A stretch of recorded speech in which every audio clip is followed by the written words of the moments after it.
Daily. Taste the Daily. Saravanan sir, இப்போ என்னன்னா முதற்கட்ட சுற்றுப்பயணத்தை நிறைவு செஞ்சுட்டு இப்போ இரண்டாம் கட்ட சுற்றுப்பயணத்தை ஆரம்பிச்சிருக்கிறாரு எதிர்க்கட்சி தலைவர் எடப்பாடி கே பழனிசாமி. இப்போ என்னன்னா இரண்டாம் கட்ட சுற்றுப்பயணத்தினுடைய அந்த தொடக்கத்தில் அவர் எல்லாருக்கும் ஒரு அறிக்கை ஒன்று கடிதம் மாதிரி எழுதியிருந்தார் தொண்டர்களுக்கு. முதற்கட்ட சுற்றுப்பயணத்தை நீங்கள் வெற்றியாக்கி கொடுத்துருக்கிறீங்க, அதற்கு நன்றியெல்லாம் தெரிவிச்சிருந்தாரு. என்னன்னா இந்த முதற்கட்ட சுற்றுப்பயணம் வெற்றி அப்படிங்கிறத எந்த அடிப்படையில் மக்கள் புரிஞ்சுக்கணும்? நீங்க பாத்தீங்கன்னா கடந்த ஜூலை 7ஆம் தேதி ஆரம்பிச்சாரு அதிமுக பொதுச் செயலாளர் மக்களை காப்போம் தமிழகத்தை மீட்போம் என்ற ஒரு முழக்கத்துடன் எழுச்சி பயணத்தை தொடங்கினார். இப்போ சுமார் 22 நாட்கள் இந்த பயணம் வந்திருக்கிறது. நெருக்கி 46 சட்டமன்ற தொகுதியை பார்த்திருக்கிறார். 30 to 40 லட்சம் மக்களை சந்தித்திருக்கிறார். நேரடியாக ஊடகங்கள் மூலம் 1 கோடி பேருக்கு மேல அவருடைய பிரச்சார பயணத்தை பார்த்திருக்கிறாங்க, அவருடைய பேச்சை கேட்டிருக்கிறாங்க அப்படின்னு வருது. இந்த பயணம் வெற்றி அப்படின்னு எதை வச்சு நம்ம சொல்லலாம்னா அங்க சேரக்கூடிய கூட்டம் அளவு கடல் போல கூட்டம் அங்க நீங்க பாத்தீங்கன்னா. அதனால இது சும்மா இந்த வெளியே திமுக சொல்ற மாதிரி அந்த 200 ஊபி சொல்ற மாதிரி காசு கொடுத்து கூப்பிட்டு வந்தெல்லாம் கிடையாது. ஒரு 3-4 மணி நேரம் ஒரு இடத்துல மக்கள் சேர் இல்லாம நிக்கிறாங்க, அவர் பேசும்போது கேட்கறாங்க அப்படின்னா மக்களுடைய மன வெளிப்பாடு தெரிகிறது. இந்த திமுக அரசோட அவலமான நிலை, அவங்களா கொதிப்பு நிலையில மக்கள் இருக்கிறாங்க. ஒரு அம்மா இதேசியா அங்க கத்துறாங்க, சீக்கிரம் நீங்க எப்ப வருவீங்கன்னு கேக்குறாங்க. அவர் இன்ஸ்டன்டா சொல்றாரு 2026 வரேம்மான்னு சொல்றாரு. நான் திருநெல்வேலி பொறுப்பாளர், நான் புறநகர் பொறுப்பாளர். இப்ப இன்னைக்கெல்லாம் அங்க நாங்க இடத்த ஆய்வு பண்ணிக்கிட்டு இருக்கிறோம். 2ஆம் தேதி 4ஆம் தேதி 5ஆம் தேதி அங்க ப்ரோக்ராம் இருக்கிறது, பொதுச்செயலோட எழுச்சி பயணம். ஒரு பஸ் கிராஸ் ஆகுது, கவர்மெண்ட் பஸ். உள்ள இருக்க டிரைவர் எட்டி பார்த்து டாக்டர் அப்படின்னு கத்துறாரு. மக்களை காப்போம் தமிழகத்தை மீட்போம் அப்படின்னு ரெட்டையிலையை காமிக்கிறாரு. பஸ்ல இருக்கவங்க எல்லாம் காமிக்கிறாங்க. அப்படின்றது மக்களோட அந்த இன்ஸ்டன்ட் அந்த ரியாக்ஷன் பாருங்களேன். அதிமுக ஒருத்தரை பாக்குறாங்க, மாவட்ட செயலாம் நின்றுகிட்டு இருக்கிறாங்க அப்படின்னு. இதுதான் அந்த வெற்றியுடைய ஒரு தொடக்கம்னு சொல்லலாம், அணித்தரமாக நம்ம சொல்லலாம். இது ஒண்ணு.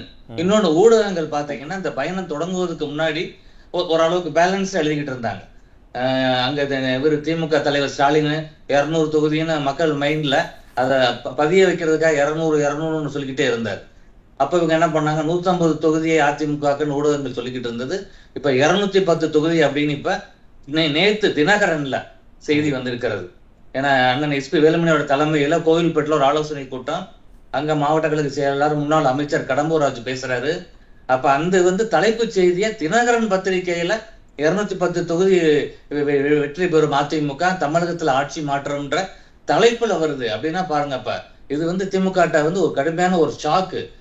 முதலமைச்சர் ஸ்டாலினுக்கா இருக்கட்டும், துணை முதலமைச்சருக்கு உதயநிதிக்கா இருக்கட்டும் ஒரு ஷாக். அதனாலதான் அவங்க ஓரணியில் தமிழகம்னு ஒண்ணு கொண்டு வர பாக்குறாங்க. பட் நிலைமை வேறையா இருக்காங்க. ஓரணியில் மக்கள் திரள்றாங்க, எடப்பாடியார் பின்னாடி திரள்றாங்க. அதுதான் நாங்க பார்த்த நேரடி காட்சிகள். அப்ப இந்த 2026 தேர்தல் களத்தை எதிர்கட்சி தலைவருடைய சுற்றுப்பயணத்திற்கு முன், சுற்றுப்பயணத்திற்கு பின் அப்படின்னு நீங்க பிரிச்சு பார்க்கணுங்கிறீங்க. பிரிச்சுக்கலாம். அப்புறம் பொதுமக்கள் என்ன எதிர்பார்ப்பாங்க, சிஎம் கேண்டிடேட்டா வர்றாரு, ஏற்கனவே 4.5 வருஷம் ஆட்சி நல்லா கொடுத்தாரு, கொரோனா காலகட்டத்துல நம்மளை காப்பாற்றினார், அவர் என்ன வாக்குறுதி தர போறாரு அப்படின்னு எதிர்பார்ப்பாங்கல்ல.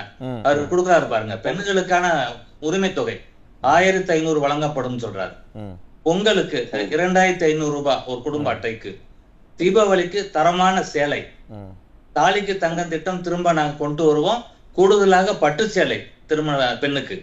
நெசவாளர்களுக்கு பசுமை வீடுகள். மீன்பிடி அந்த தடை காலங்கள்ல மீனவர்களுக்கான மானியம் அதிகரிக்கப்படும். ஏழை மக்களுக்கு வீடுகள் கட்டி தரப்படும். பட்டா அந்த பிரச்சனையை நாங்க தீர்ப்போம் அப்படின்றாரு. விவசாயிகளுக்கான கஷ்டங்களை தீர்ப்போம்ன்றாரு. அம்மா மினி கிளினிக்க கொண்டு வருவோம் சொல்றாரு. தொழில்துறையினருக்கு அவங்க சந்தோஷப்படுற வகையில் நடவடிக்கை எடுப்போம்ன்றாரு. கோயில் நிலங்கள்ல குடியிருந்து ஒரு ஏழை மக்களுக்கு பட்டா வழங்கப்படும்ன்றாரு. இதெல்லாம் திருப்பரங்குன்றத்துல பெரிய பிரச்சனை ஓடிக்கிட்டு இருக்கு. இன்னும் கிராமப்புற பொருளாதாரத்தை உயர்த்துவதற்கு பெண்களுக்கு கறவை மாடுகள், ஆடு, கோழி எல்லாம் தரப்போற திட்டத்தை திரும்பி புரட்சி அம்மா அவர்கள் செயல்படுத்திய திட்டம் இது. இங்க இங்கிலாந்துல அங்க யூகேல இருக்கக்கூடிய லீடிங் நியூஸ் பேப்பர்ல தொலைநோக்கு பார்வையான ஒரு திட்டம் சொல்லி எழுதப்பட்ட ஒரு திட்டம், புகழப்பட்ட திட்டம். இதெல்லாம் கொண்டு வருவோம்னு சொல்றாரு. இது ட்ரெய்லர் மாதிரி. பொதுவா அரசியல் கட்சிகள் ஒரு குழு அமைப்பாங்க, பல எல்லா தொகுதிகளுக்கும் அவங்க போய் மக்கள்கிட்ட பேசி, பல தொழில் சங்கங்கள்ல எல்லாத்திலையும் பேசி, அமைப்புகள்ல பேசி ஃபைனலா அறிவிப்பாங்க. புரியுது சார், புரியுது சார். ஆனா இப்ப நீங்க அங்க கூடக்கூடிய கூட்டத்தை பார்த்து இவ்வளவு மக்களுடைய எழுச்சி இருக்கு, தன்னெழுச்சியா இருக்கிறாங்கிறத நீங்க சொல்றீங்க. ஆனா திமுகவினரும் சரி, ஆட்சியில் இருக்கக்கூடிய அமைச்சர்களும் என்ன சொல்றாங்கன்னா, கூட்டம் கூடுறதெல்லாம் ஒரு பெரிய விஷயமா, அது எப்படி ஓட்டா மாறுமா அப்படின்னு அவங்க சொல்றாங்க. இல்ல அது எப்படி இவ்வளவு கூட்டம் எப்படி சேர முடியும் பாருங்களேன். அங்க பாருங்க, நீங்களே காமிச்சுட்டு இருக்கீங்க, ஆயிரக்கணக்கில் குறைஞ்சது எனக்கு பார்க்கல ஒவ்வொரு இதுலயும் கூட்டத்திலையும் 20,000 to 25,000 மக்கள் சேர்ற மாதிரி தான் இருக்கு, அனுமானம் பண்ண முடிகிறது.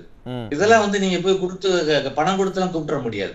மக்களுக்குள்ள அந்த ஒரு வேட்கை, ஒரு வேகம் இருக்கணும், ஆட்சி மாற்றம் வரணும் அப்படின்னு. அதான் நம்ம எப்படி புரட்சி தலைவர் காலத்துல பார்த்தோமோ, அம்மா பீரியட் எப்படி பார்த்தோமோ அந்த மாதிரி எடப்பாடி வராங்க வாங்கியான்னு சொல்லி மாடியில இருந்து எட்டி பார்த்து டாட்டா கை காமிக்கிறவங்க எல்லாம் நாங்க பாத்துக்கிட்டு இருக்கோம். அவர் கணக்கு சொல்றோம், சந்தோஷமா கத்தக்கூடிய இளைஞர்களும் பாக்குறோம். ஒரு பையன் எல்லாம் கத்துறான், ஆல் பாஸ் முதல்வர் வாழ்க்கைன்னு கத்துறான். அப்ப அந்த பையன் மனசுல இருக்கு. கொரோனா காலகட்டத்துல அவர் அந்த மாணவர்களுக்கு பண்ணது, நம்ம லேப்டாப் கொடுத்தது, இது எல்லாம் மாணவர்கள் மனசுல வச்சுக்கிறாங்க. அவங்கள இப்ப ஓட்டு போட வராங்க. ஃபர்ஸ்ட் டைம் ஓட்டரா இருக்கலாம், செகண்ட் டைம் ஓட்டரா இருக்கலாம். அதனால நம்ம மக்கள் பிரிச்சு பார்ப்பாங்க. மக்கள் கிட்ட இருந்து வர்ற அந்த ரெஸ்பான்ஸ் நமக்கு ஒரு பெரிய எதிர்காலத்தை அதிமுகவுக்கு இருக்கு அப்படிங்கறத சொல்லுது அப்படின்னு எடுத்துக்கிறதா? செயற்கை இல்ல, மனசு உள்ள இருந்து வருது. சரி, இத நம்ம எப்படி பொருத்தி பார்க்கிறதுன்னு கொஞ்சம் சொல்லுங்களேன். அதிமுகவினுடைய ஆட்சிக்கும் எதிர்க்கட்சி தலைவராக இருக்கக்கூடிய எடப்பாடி கே பழனிசாமி அவர்கள் ஆளும் அரசுல இருந்த பொழுது இருந்த அந்த ஆட்சிக்குமான வரவேற்பு அப்படின்னு இதை பார்க்கிறதா, இல்ல இப்ப இருக்கக்கூடிய திமுகவுக்கு எதிராக மனநிலையில மக்கள் வந்துட்டாங்க, ஆன்டி இன்கம்பன்சி அதிகமாயிருச்சு, அதனால மக்கள் திரண்டு வர்றாங்கன்னு நம்ம எடுத்துக்கிறதா? என்ன எடுத்துக்கிறது? ரெண்டுமே சேர்த்து பார்க்கணும். ஒண்ணு திமுக 525 வாக்குறுதி கொடுக்கறாங்க, 90% மேல நிறைவேற்றவில்லை. அந்த கோபம் மக்கள்கிட்ட இருக்குது. எப்படி இந்த நகை கடன் நாங்க இது பண்ணி தருவோம் அப்படின்னு பெரிய நிறைய விஷயங்கள், இந்த கோபங்கள் ஃபுல்லா இருக்கு. அரசு ஊழியருக்கு அந்த பழைய ஓய்வூதிய திட்டம் தரல இது இருக்கு.